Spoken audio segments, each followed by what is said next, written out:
Good afternoon, everyone. Welcome to NUS Business Open House Live panel. If this is the first time you're tuning in, we are currently live at our very own business building, Mokhtar Riyadi building. Now, we just finished our previous session on accountancy, and now we have our business deans to talk about admission criteria or even the programs itself. So, my name is Macy. I am a Year 3 accounting student, and with me, I have Associate Prof. Chung Chi Kyung, who is our Vice Dean of Undergraduate Studies, Hello. as well as Dr. Jumana, who is our Assistant Dean of Undergraduate Studies as well. So now, if you guys have any questions, do not hesitate to write them down in the Facebook Live comments and we'll answer them as much as possible. But while we wait for that, let me just start off with a question, a very general question to Prof. Chung. What is our BBA and BAC curriculum like? Okay, good afternoon, welcome. Right, BBA, Bachelor of Business Administration, right, and the BAC is actually our Bachelor of Business Administration bracket accountancy, right. So for these two degrees, right, initially they're the same, right. At the start, right, just when you join us, we have a bundle of 3 modules which you have to take. It's compulsory, right. We call it two modules are academic orientation module, one on calculus, one on Excel, use of Excel and PowerPoint, and then there is what we call Introduction to Business Primer, right? Where we take you on play a management game, where learn about the various parts of the business such as finance, logistics, HR, marketing, and so forth, right? So these 3 are sort of introductory modules right at the start when you are a freshman, the first few weeks. Right? And then after that, you have to complete a foundation modules, right? Ranging from 12 modules for accountancy students to about 14 modules for BBA students, right? And these foundation modules go in depth into the different spheres of business such as marketing, finance, law, accounting, operations, and so forth, right? Economics and so forth, including very important nowadays, right? There's 2 modules that is more on technology based. One is the use of spreadsheets, and then the second one is about Python programming. And once you have finished the foundation modules, the BBA student has to do a specialization, which means they have to do 6 modules in one of 7 possible areas. One is finance, marketing, leadership and human capital management, operations and supply chain management, business analytics, business economics, and then innovation and entrepreneurship. Right? So one of 7 specialization. A BBA student must at least graduate with 1 specialization. The accountancy student will move on to do the accountancy modules. There are 11 modules that's compulsory in order to get accreditation for the Singapore Chartered Accountant Foundation level. And on top of that, it's compulsory for accountancy student to do a minimum 8 weeks internship, right, equivalent to 1 module. Now, so once these are done, right, the BBA student can then go on to look at another specialization, right, because they will have enough elective, right? The BBA students have 14 electives, right? They can do another specialization, or do a minor, or do a major, and then also at the same time complete their honors, right? The accountancy student will actually have 8 electives, and they can do a specialization within the school, or they can do a minor or major outside the school, right? So that's the basic structure of our degree, right? Introductory modules, foundation modules, specialization modules, and then electives. Thank you. Thank you so much. And now we have our very first question from the audience. Sapphire wants to ask, is it still possible to go into the public sector with the business degree, given that business mainly leads to corporate prospects? Oh, absolutely. Actually, the business degree is one of the most flexible degrees because you have such foundations in analytical skills and communication skills, and as well, all the areas of accounting, finance, data analytics, leadership as well, and marketing. All of these are important whether you're in business or you're in a not-for-profit or if you're in government. We all want to make the best decisions with limited resources, so the business school and the foundations it gives you puts you in a great opportunity to do that. To add on to that, actually, I have personally taught students. One of them is now in the Prime Minister's office, right? And then another one is Monetary Authority of Singapore. So they have graduated and they move on to, in fact, they actually got scholarships from the government right? And they come and do the BBA or the BBA Accountancy and graduate and go back to those organizations. Right? So it's entirely possible. Okay. And the next question I would like to ask is, we've been talking a lot about specializations. So what is the difference between specializations, majors and minors? Okay, you want to start? Okay, can I will start first. Okay, a specialization, right, is within the business school. Right, as I said earlier, there are 7 possible specializations to choose from within the business school. It requires a completion of 6 modules. Right? So if you do a finance specialization, you need to finish 6 modules in the finance area, right? So for finance, specifically, I can tell you is you must do corporate finance, investment analysis, financial markets, and then 3 elective. So all the 7 specializations within our school involve 3 compulsory modules and 3 elective modules, right? So that is a specialization. Now, a minor and a major are done outside the school, right? This is the NUS terminology. A minor is also 6 modules, but you do it outside the business school, right? So you could do a minor in econs in the Faculty of Arts and Social Science, or you can do a minor in information security in the School of Computing, right? Or you can do a minor in real estate in the School of Design and Environment. So that is what I mean by minor. You do 6 modules. So you can think of a specialization is giving more depth, right? You're going more depth into a particular area. A minor means you move out of business, you go and have more breadth in another area. Now, a major is a bigger breadth than a minor, right? A major requires completion of 12 modules, right? So if you do a major in econs, you do 12 modules. If you do a minor, you do 6 modules, right? So a major, right, is you go to outside the business school and you try to get some depth in another field. Whereas a minor, you just get exposure, right? So that's the difference between specialization, depth within business, minor, breadth outside business, and then major is depth outside business, right? I would just add that because the university has 17 faculties and it is a full-fledged university, there's so many more opportunities for different types of minors and majors here. Yeah. And the last, I think currently there are something like 54 majors across NUS, and there should be as many minors, if not more. Right? Yeah. Okay, thank you so much. We have another question from Sapphire. This one's a bit complicated. It's on our business analytics specialization. It's a long question. What is the difference between the business analytics specialization from School of Business versus taking a second major in business analytics from the School of Computing in terms of, number 1, employability to employers, number 2, career prospects in terms of fields or occupations that you can go to? Okay, yeah, this is a fairly long question and complicated question.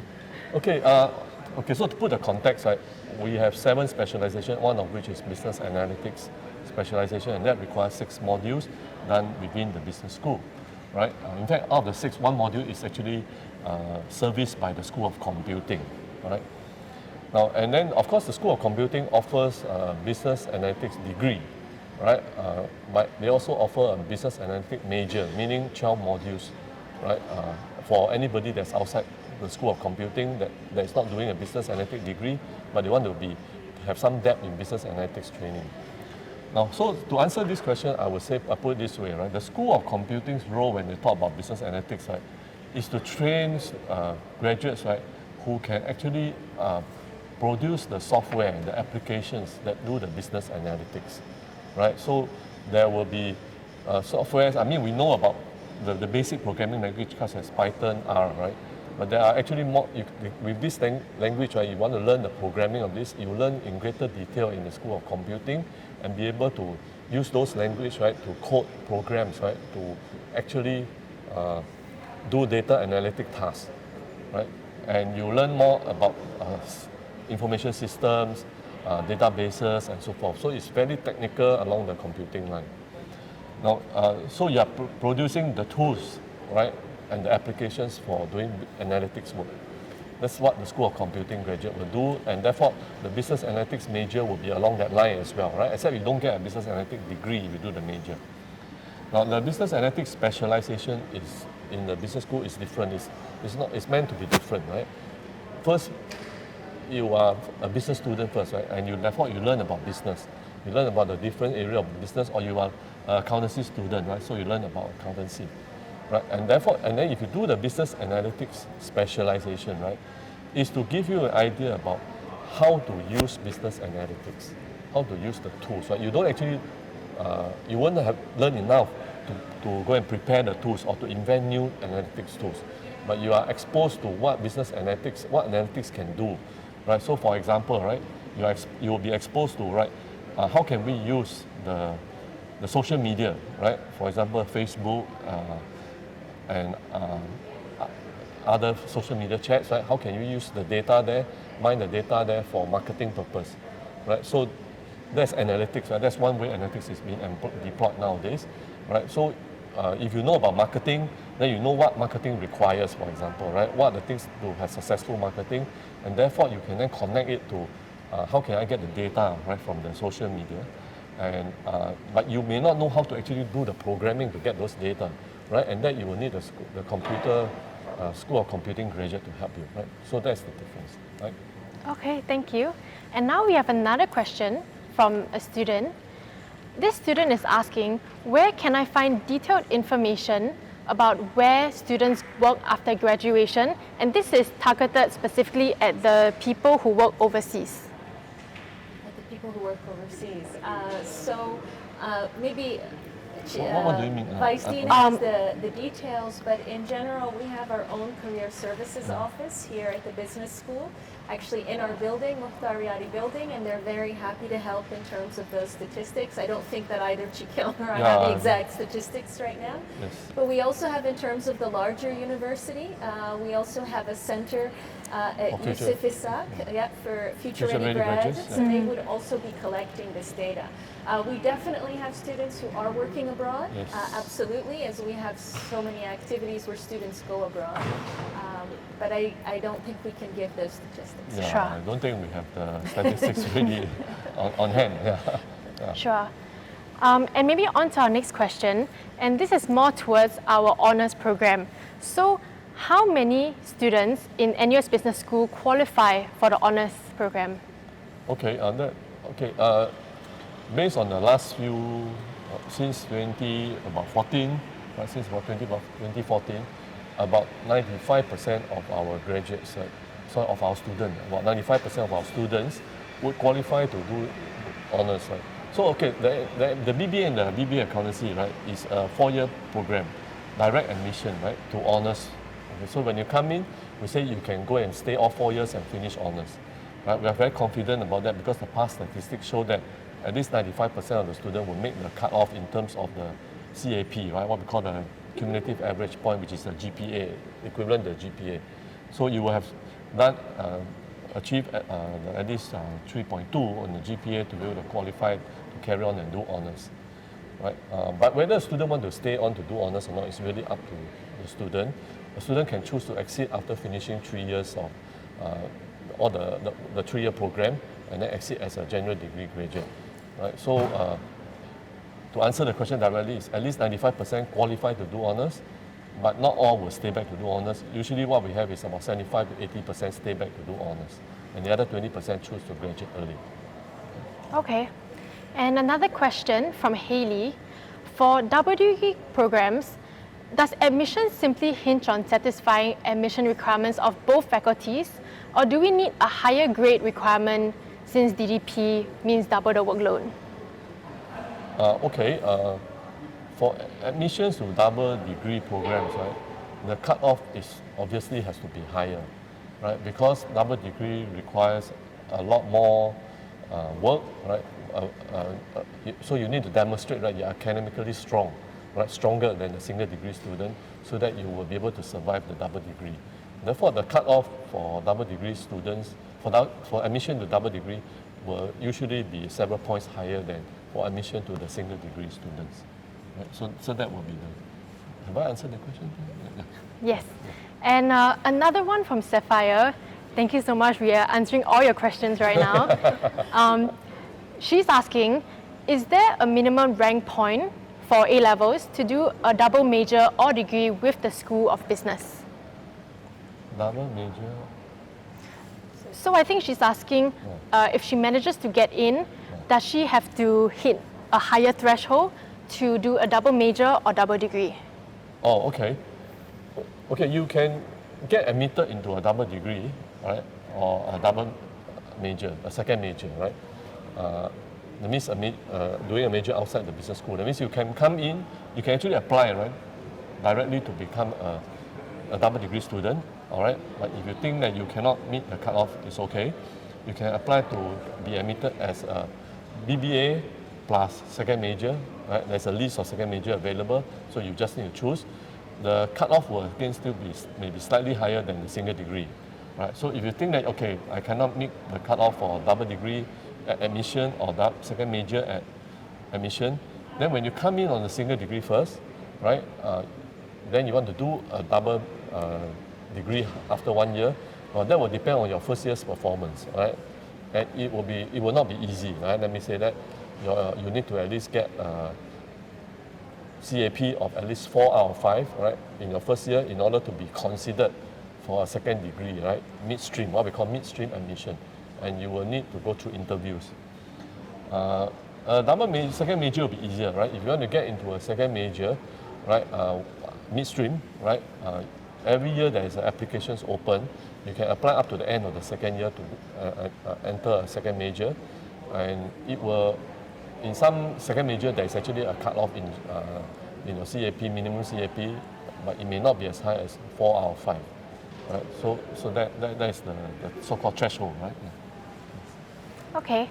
And next question would be, what are the scholarships and financial aid schemes available? Okay, so there are many. There's at the university level, there are scholarships available, but there are also many from the business school. So there's dean's level scholarships, and there are a number of bursaries as well. So those who have any financial concerns should not hesitate to apply. And as well as I understand it, it's quite easy when you send in your application. You will also check a box that you would like to be considered for scholarships and or bursaries. Yes. Okay. And another simple question, how many students do we take in every year? Okay, the last 2 years, right, we took in a total of about 1,000 students, and it's about 75% for BBA and 25% for BBA accountancy. Right? So roughly 750 plus minus for BBA and 250 plus minus for accountancy. That's for 2018, 2019. Right, for this year, 2020, I cannot tell you the actual numbers, right, because I don't know at this point in time. But we think it should be about the same or maybe slightly lower, because of the declining cohort size, right? So it should be about the same or slightly lower, right, in numbers. Okay, and maybe a small follow-up. So for these prospective students, what is the entry cutoff for BBA and BAC? Okay, for BBA, for A-level students, the cutoff is AA, B/C, right? AA, B/C. For A-levels, for both BBA as well as for BBA accountancy. For poly students, it will be BBA is 3.73 GPA and BBA accountancy is 3.76. So these are the cutoff for last year, last year's intake. Now this year's intake we don't know yet because not all the applications have not all come in, right? We only look at once we have received all the applications, the university will then decide where's the cutoff in order to fill the quota of admission. Okay? So we think that, I think that it will be about the same, right? Will not change too drastically. So last year is a good indication of this year. Yeah, I was just also going to say, in addition to the cutoffs, if you feel you don't reach that cutoff, but you have excelled in other areas, you evidenced in your entrepreneurship, your leadership, excelling in sports or in the arts, we really welcome a diversity of applications, and in that case, for special consideration, you would also write a persuasive report essentially highlighting those achievements. So this is what we call aptitude-based admission, and there's at least 15% that will come in based on aptitude-based admission, right? Leadership, entrepreneurship, excellence in sports or excellence in arts. Right, so make sure if you want to be considered for aptitude-based admission, make sure you indicate that in the admission form, as well as provide a personal statement, right? And in the personal statement, tell us about any of these achievements, right? Then you'll be considered if you do not meet the cutoff for entry. Thank you. But do apply. We would love to hear from you and welcome you here. Make sure you take NUS Business School first choice. Yes, thank you so much. And unfortunately, that's all we have for you today. So now we'll be wrapping up, but not to worry, because if you have more questions, next week, every day from 12 to 2 p.m., we'll be having sessions to answer your questions again. So do tune in from 12 to 2 next week, and we'll help you answer your questions. So I am Macy, this is Prof. Chung, Dr. Jumana, and thank you and have a great weekend ahead. Okay, Thank you. have a good weekend. Yes. Bye.